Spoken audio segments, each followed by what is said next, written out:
One of the most fascinating facts about cholecystitis, my beloveds, is that a single small gallstone can trigger a cascade of severe inflammation in an otherwise healthy gallbladder.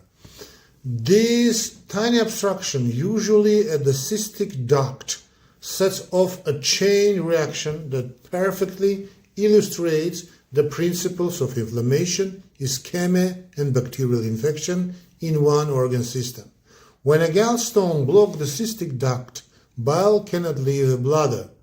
So the stagnant bile increases intraluminary pressure, impairs blood flow, and damages the mucosa. Soon the gallbladder wall becomes inflamed, first sterile, then often infected with bacteria such as Escherichia coli or Klebsiella. So this is why we call it acute calculus cholecystitis, meaning inflammation caused by a stone. That's what gallstone, right? So clinically the presentation is classic. Right upper quadrant pain radiating up to the shoulder, fever we've got, with what else? Nausea, and don't forget about Murphy's sign. So it's a hallmark finding where the patient suddenly stops inhaling, inspiration due to pain when you press under the right costal margin. Get it?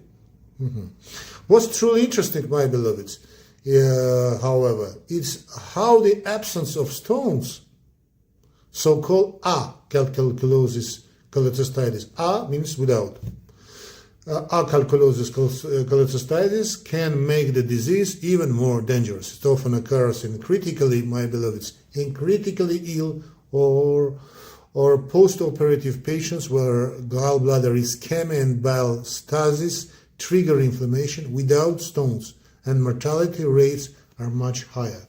So for an exam perspective, always remember these key points. Murphy sign, diagnostic clue for cholecystitis. Ultrasound, first line imaging, look for thickening, pericholecystic fluid, and impact stone. Treatment, initial antibiotics followed by cholecystectomy once the inflammation subsides. So the most interesting fact, cholecystitis begins as a simple mechanical blockage but quickly transforms into a systemic inflammatory disease